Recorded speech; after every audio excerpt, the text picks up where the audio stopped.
Bien, alors le début du cours sur les applications de la dérivation. Donc, on va commencer d'emblée, et de manière un peu brutale, par le théorème fondamental sur la dérivée et les fonctions. On a vu un peu plus tôt dans l'année comment on dérivait une fonction. Alors, on s'en est servi pour trouver des équations réduites de tangente. C'est à peu près tout ce qu'on avait fait. En réalité, c'est la dérivée qui va nous donner des indications sur les variations des fonctions. Alors, variation d'une fonction, c'est quelque chose que vous avez vu en seconde, c'est est-ce que la fonction est croissante, c'est-à-dire est-ce qu'elle monte, ou est-ce qu'elle est décroissante, c'est-à-dire est-ce qu'elle descend. Et ça, c'est important de savoir ça quand on a une formule, de savoir à l'avance est-ce que j'ai une fonction qui va aller en augmentant, en diminuant, sur quel intervalle. Ça permet notamment de rechercher un maximum, un minimum, tout ce qui est modélisation mathématique qu'on peut faire sur un phénomène économique, un phénomène autour d'une maladie. On fait ce qu'on appelle les modélisations. On ne modélise pas ça par une fonction.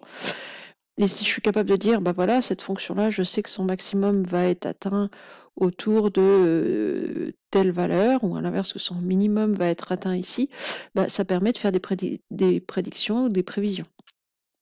Donc au domaine économique, au domaine sanitaire, l'étude des fonctions et de leurs variations permet quand même de faire pas mal de choses.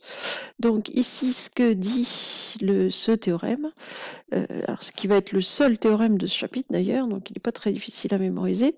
Donc si on a une fonction qui est dérivable sur un intervalle, alors si sur cet intervalle f' de x est positif, alors la fonction est croissante. Alors ça s'explique assez bien. On avait vu que f' de x, c'était le coefficient directeur d'une tangente. F' de 2, par exemple, c'est le coefficient directeur de la tangente en 2.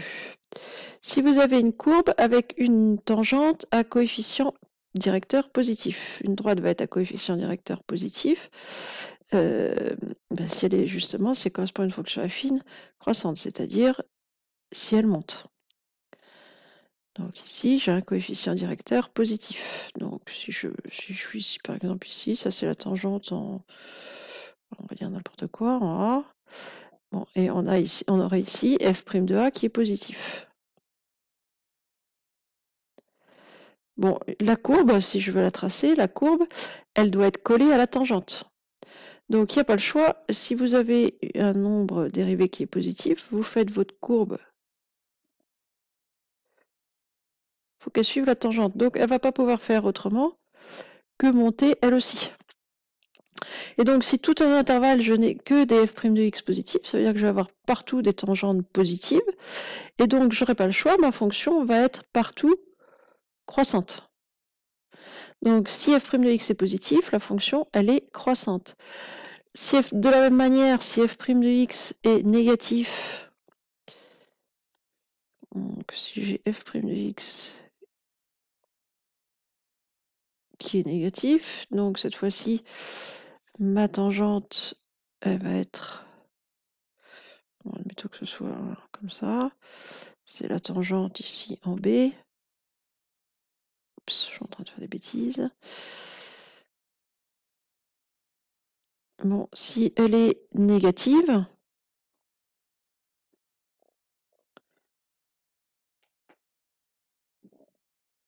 et bien là encore, la courbe, si je veux la tracer, elle n'a pas le choix. Elle va être obligée de se coller. C'est pas facile avec la tablette. Elle va être obligée de venir se coller à ma tangente, et donc on va forcément avoir une fonction qui va descendre. Donc si partout sur un intervalle j'ai que des f' de x négatives, partout ma courbe va être obligée de descendre. Elle ne peut pas monter et en étant collée à cette droite-là. Ça va pas être possible. Donc, hop. Oh là là, je suis en train de faire n'importe quoi, moi. Voilà. Et puis si f' de x vaut 0, ça veut dire que partout j'aurai une tangente horizontale, et donc c'est que à l'inverse ma courbe elle est constante. Alors ça c'est un cas qui ne se produit pas. On va trouver des f' de x égale 0 ponctuellement en un nombre, mais jamais sur un intervalle. Bon, il faut quand même le mettre puisqu'on est obligé de distinguer positif, négatif et le 0 qui a son statut à lui tout seul. Mais une fonction nulle égale à 0 sur tout un intervalle, ça correspondrait à une fonction constante, mais concrètement, dans les exercices, on ne rencontre pas ça. Alors, ça va nous servir alors pour toutes les fonctions, et en particulier, on va revenir un petit peu aux fonctions du second degré qu'on a vu au début de l'année. Donc, un polynôme du second degré, c'est du type ax carré plus bx plus c. Alors, quelle est la dérivée de ax carré plus bx plus c? Alors ça, on a vu ça. X carré se dérive en 2x, donc on va avoir a fois 2x qu'on écrit en général, au lieu d'écrire a fois 2, on écrit 2ax plus b. Le théorème nous dit que le signe de la dérivée va nous donner le sens de variation de la fonction. La dérivée ici, c'est du type mx plus p, alors avec d'autres coefficients, hein, mais la dérivée est une fonction affine. J'ai des x, un nombre. Le signe d'une fonction affine ne dépend que d'une chose, le signe du nombre qui est devant x. Alors pour une fonction affine, hein, f de x, en général, on écrit ça, enfin, moi je l'écris comme ça, mx plus p, et donc une fonction affine donc va être croissante si m est positif, décroissante si m est négatif, et donc au niveau de son signe, va être d'abord, si elle est croissante, d'abord négative, puis positive si m est positif, et d'abord positif, puis négatif si m est négatif.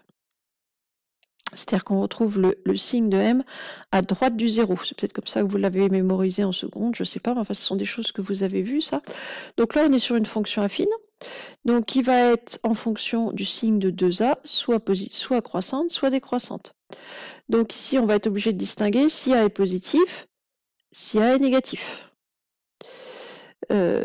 J'ai besoin de connaître l'endroit où 2ax plus b vaut 0, puisque pour passer du positif au négatif ou du négatif au positif, il faut passer par 0. Alors, je vais quand même remettre une fonction affine ici. Si m est positif, vous pouvez remettre les petits croquis en dessous.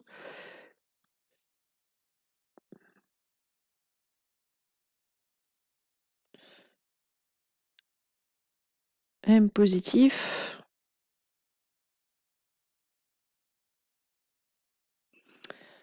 Et puis, si m est négatif, on a une fonction qui va être orientée comme ça. Donc ça, c'est pour m négatif. Et donc, le tableau de signes, si m est positif, on va être sur du moins, puis plus. Si m est négatif, on va avoir un tableau de signes en plus, puis moins. Le nombre en quel ça s'annule ici, il faut résoudre l'équation 2ax plus b égale 0. Pour passer du négatif au positif ou du positif au négatif, il faut passer par le niveau 0. Donc 2ax plus b égale 0. Si on a 2ax qui est égal à moins b, et donc x égale moins b sur 2a.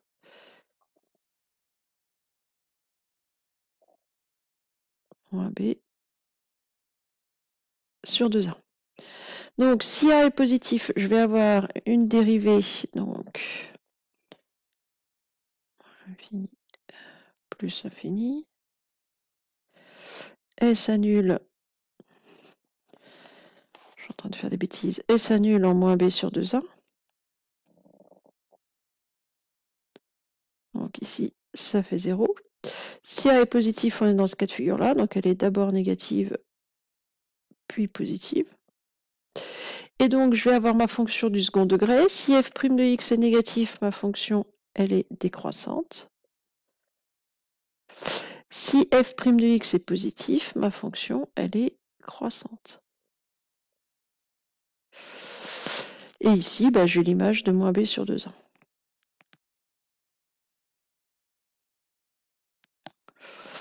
Alors, on avait déjà plus ou moins vu ça, puisqu'on avait vu lorsque a est positif que la parabole allait être avec un sommet vers le bas, et donc d'abord décroissante, puis croissante. Bon, bah là, on vient de le prouver. Est-ce qu'on avait le moins b sur 2a? Oui, je crois qu'on l'avait le moins b sur 2a. C'est l'abscisse du sommet. Là, ça s'explique par la dérivation. Alors, de la même manière, si A est négatif, donc le changement de signe s'opère toujours en moins b sur 2a. Ça, c'est totalement indépendant du signe de A et de B. Hein. La différence, c'est que si A est négatif, je vais avoir une fonction qui va être d'abord positive, puis négative pour ma dérivée. Et donc, ma fonction du second degré va être d'abord croissante, puis décroissante. Et ici, on a l'image de moins b sur 2a.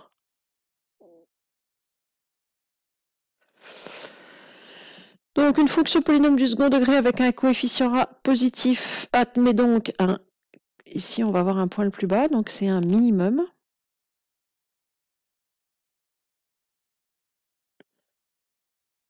Qui est atteint en moins b sur 2a. Et si j'ai une fonction du second degré avec un A négatif, admet cette fois-ci, je vais avoir un point en plus haut, donc je vais avoir cette fois-ci un maximum qui va être atteint lui aussi en moins b sur 2a. Voilà, donc ce qu'il faut retenir de ça, hein, le théorème donc qu'on va réutiliser plein de fois dans le chapitre, et puis on va commencer par regarder d'un petit peu plus près ce qui se passe plus précisément juste sur les fonctions du second degré. Voilà, c'est tout pour cette partie de cours.